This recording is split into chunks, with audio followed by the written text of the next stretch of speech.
Halo, selamat datang kembali di DW Gadget Channel bersama dengan saya, Edo Winsyah. Di video kali ini, aku akan review TWS dari brand KCY. Brand KCY ini adalah salah satu brand legendaris yang bareng sama Redmi ngeluarin AirDots. Untuk produknya kali ini adalah KCY Buds ANC yang kira-kira akan keluar di harga 200 ribuan. Jika kalian penasaran apakah produk baru dari KCY ini bagus atau tidak, kalian bisa simak video review dari KCY Buds ANC ini sampai selesai ya. Sebelumnya terima kasih dulu untuk tim KCY yang udah ngirimin TWS ini untuk kami review.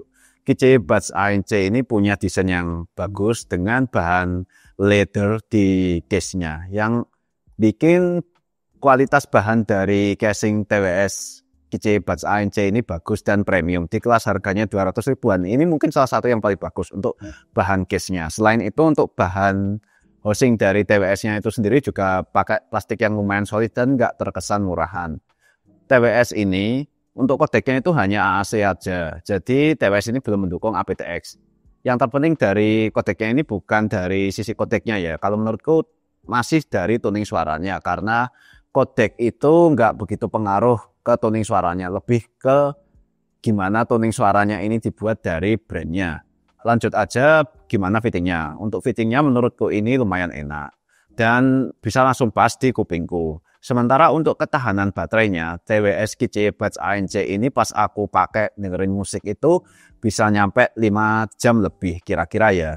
Sementara untuk case-nya ini bisa bertahan 30 jam. Sayangnya untuk TWS ini nggak support fast charging. Jadi aku saranin untuk ngecas TWS ini pakai charger dengan daya 5 volt 2 ampere. Untuk fitur dari TWS ini lumayan lengkap. Ada ANC, Ambience Mode ataupun Transparency Mode kalau di TWS lainnya, dan juga ada Gaming Mode-nya.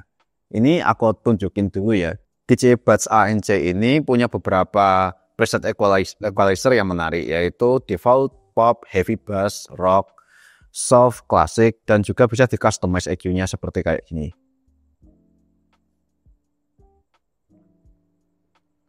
Nah, dari EQ-nya ini aku saranin pakai yang default aja, karena di default ini punya dinamika yang paling bagus dan juga timbre yang natural.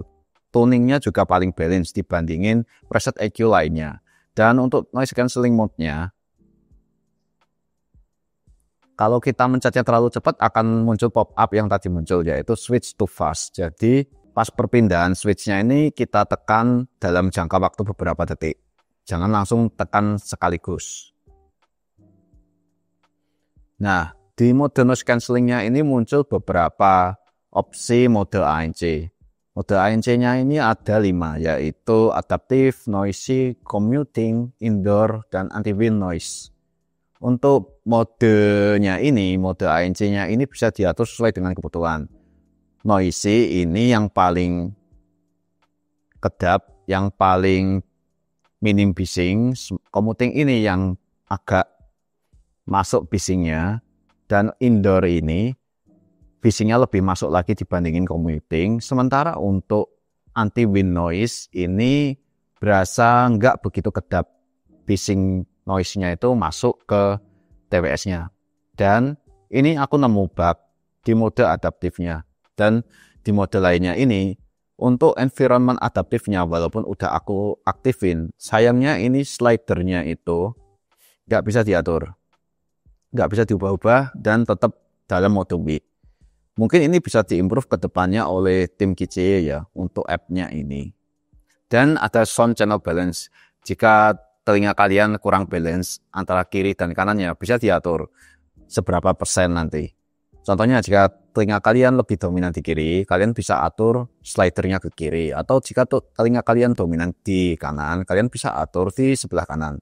Dan ini ada tombol musik. Tombol musik ini akan berfungsi jika kalian ngeplay lagu. Nanti kalian bisa play or pause di tombol musiknya ini. Sementara untuk menu setting, ini kalian bisa mengatur touch sampling dari TWS-nya ini sendiri. Contohnya untuk fungsi double touch, bisa play or pause, bisa diatur juga previous track, volume up down, gaming mode, ANC switching, dan lain-lainnya. Sementara untuk gaming mode-nya juga bisa diatur di sini. Dan bisa dinonaktifin ataupun diaktifin lagi toggle-nya. Dan dual device connection juga bisa diatur di sini. Dual device connection ini fungsinya mengkoneksikan TWS ke dua device yang berbeda.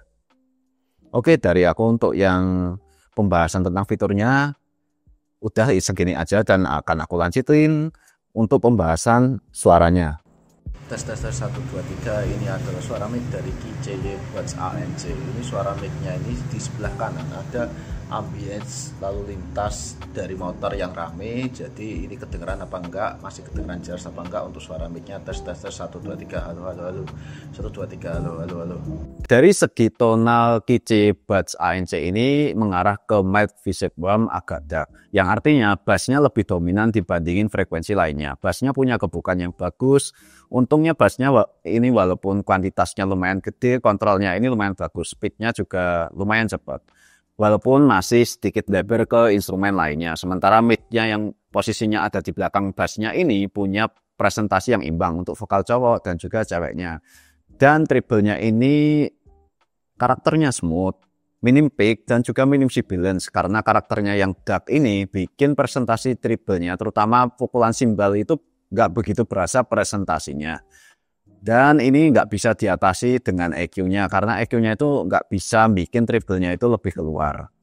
Sementara dari sisi teknisnya, KCY Buds ANC ini mungkin salah satu yang istimewa ada di stage-nya. Stage-nya ini dibandingin TWS di kelas harganya berasa termasuk yang paling luas. KCY Buds ANC ini punya kelebaran yang lebar, walaupun untuk kedalaman dan tinggi stage-nya itu nggak bisa kayak IM ya. Jadi berasa masih kurang holografik dibandingin IM di harga yang lebih murah. Contohnya kayak EDC Pro ataupun Tanjim Bani. Dan IM ini punya separasi yang bagus. Detailnya nggak begitu menonjol karena karakter treble-nya yang agak dark. Resolusinya bagus. Mirip-mirip kayak kaset Carol ini. Walaupun secara overall untuk suaranya aku lebih suka kaset Carol ini dibandingin KCY Buds ANC, yang mana kaset Carol ini berasa lebih balance dan juga punya timbre yang lebih bagus. Nah, untuk timbre dari KCY Buds ANC ini mungkin ini salah satu yang bisa diimprove ke depannya ya sama tim KCY. Karena timbrenya ini masih berasa digital, kurang berasa analog. Jadi berasa parity-nya itu juga kurang bersih. Dengan timbre yang kurang natural ini, jadi presentasi suara dari KCY Buds ANC ini kurang mendekati realnya. Ini bisa diimprove lagi ya, karena timbre dari TWS di harga 200 ribuan ini udah mulai mirip-mirip kayak IM. Contohnya kayak kaset Carol ini dan juga Moondrop Space Travel yang timbrenya berasa lebih natural dibandingin KCY Buds ANC. Semoga kedepannya bisa diimprove. KCY Buds ANC ini adalah TWS yang menarik untuk jadi alternatif dibeli di harga 200 ribuan. TWS ini punya beberapa fitur yang menarik dan bisa bersaing sama kaset Carol ataupun Moondrop Space Travel sebagai pesaingnya. KCY Buds ANC ini lumayan all around. All around ini dalam artian nggak cuma ngandelin sisi fiturnya, karena suaranya ini juga lumayan bagus, baterainya awet, fitur-fiturnya juga bagus, terutama di ANC-nya. ANC-nya ini merupakan yang salah satu paling bagus di kelas harga 200 ribuan. ANC-nya ini punya beberapa mode yang lengkap yang bisa diatur sesuai dengan keinginan dari user dari TWS ini. Selain dari hal tersebut, KCY Buds ANC ini juga punya sisi build quality dan juga desainnya yang bagus dan menarik. Build quality dan desainnya ini juga salah satu yang paling bagus di harga 200 ribuan. Dan untuk sisi pairingnya ini juga mudah. Untuk KCY Buds ANC ini cuma mendukung AAC aja untuk kodeknya. Walaupun begitu, AAC-nya ini punya tuning suara yang lumayan bagus. Jadi nggak perlu khawatir jika TWS ini belum mendukung aptX ataupun LDAC. Oke, segitu aja sih review dari aku. Jika kalian ingin menyimak video review TWS lainnya, kalian bisa follow ataupun subscribe channel ini. Dan kalian juga bisa share video ini ke teman-teman kalian yang mencari referensi TWS terbaik di rentang harga 200 ribuan. Oke, terima kasih.